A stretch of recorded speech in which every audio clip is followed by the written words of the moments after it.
Yo, what's up, people? This your boy KennyKlutch coming at you. Jacksonville, Florida. Third day. Day number 3. Road2Renaissance. Day 3, 100 Days of Diversity. Today's book we're going to talk about The Strangest Secret by Earl Nightingale. It's real thin too. You could finish this in like half an hour for those avid readers. For those folks that take a long time to read, no problem. You can finish this in one night. So, again, it's The Strangest Secret by Earl Nightingale. On the back of it, let me just read you this on the back. Ask and it shall be given to you. Seek and you shall find. Knock and it shall be opened unto you. For everyone that asketh, receive it. Bam. I don't know of too many people who don't have a cell phone nowadays. And that cell phone has a recording feature where you can publish yourself to the world. So you could be your own Michael Jordan every day, whenever you want to. Some people use it for recreation, some people use it for education. It's all good, so let me jump right to our question at hand today. Today we're going to be working on don't let your dreams drown. I'm out here at the Jacksonville landing, enjoying the water. And, just imagine how it takes to swim. Imagine, for those of you who know how to swim, remember when you first was trying to learn how to swim, and those of you who got pushed in the water by the people who was just standing on the side, just waiting for something to happen, and they just created something by pushing you in the water, and everybody laughed at you, and you had to what? Sink or swim, or how about if you were gently eased into the water, but your fear was you don't know what you're going to do when you go under. You might have had a sibling or a loved one show you how to swim, and take it to that fact and take you through the steps of learning how to swim. But take this art of swimming and all the synchronicity that it takes for all your muscles in your body to work. I hear that that's one of the most strenuous and also comprehensive muscle workouts for the body is swimming. So I'm going to take it to page 22 with Earl Nightingale and tie in that level of swimming. We talked yesterday about the urging to understand fear, fighting fear with faith, and making sure that you negate fear with faith and plan progression. But today, you can have all the faith in the world, but you're not going to be able to do nothing unless you work that faith. If you go biblical, faith without works is dead. But, you got to go conscious, too, with the work that you're trying to do. If you have all these ideas and you don't write them down, you don't do nothing with them. Excuse me, y'all, the wind's blowing my tripod. All right, we back in action. But this is another thing about fear. Fear seems to see itself in a lot of these self-improvement books. So I'm gonna just touch on a little bit of what Earl Nightingale says in his area on page 23 for fear.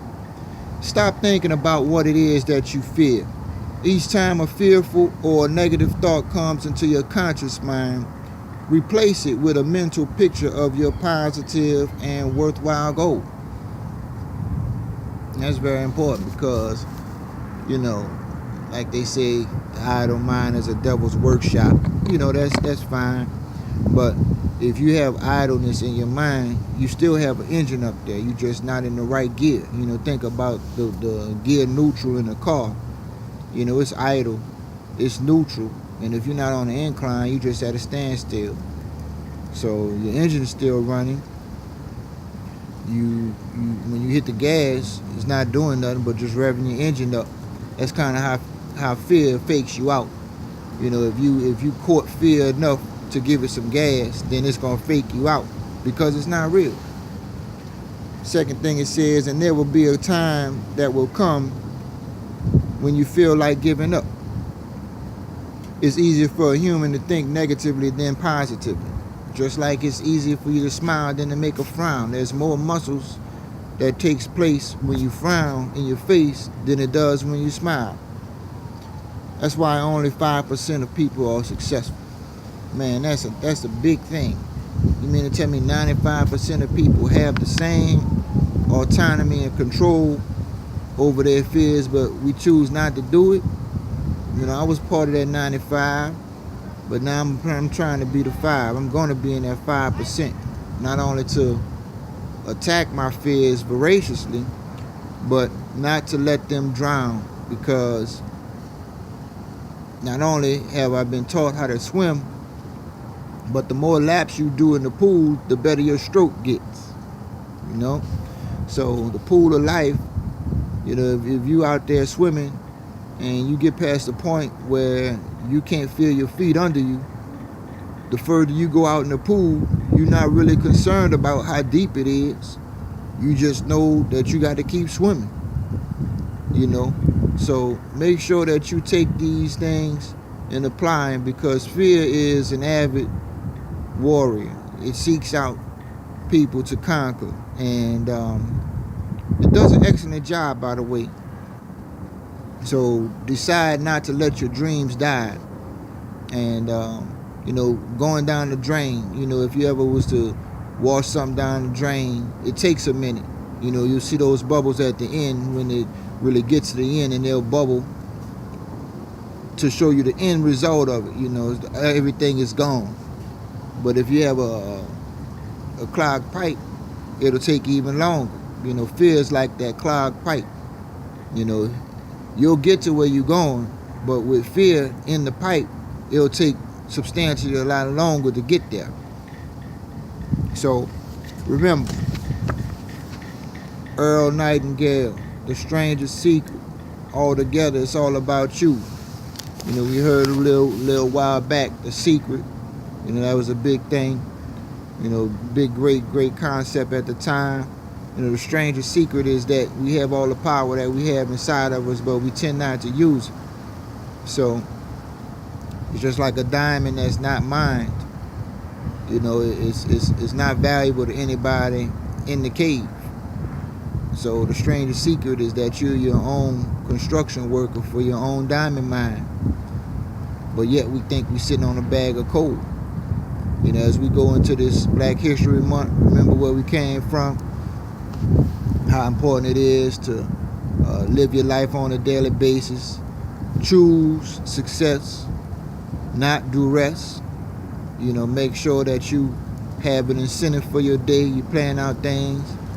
You know, I know that's one of the things we don't really like to manage our time. We just like to live frivolously, stuff like that. But it's easier to write the things down and have a to-do list to work your day than it is just to look up and let hours and hours by end go down and you never really got anything done. Hit your boy up, KennyKlutch, Jacksonville, Florida. Big ups New Orleans. MLK weekend, part 3. Don't let your dreams go down the drain. Fear extension number 2. Holla at your boy, KennyKlutch, KENNY @gmail.com. On Facebook, YouTube, all the above. Peace out, people.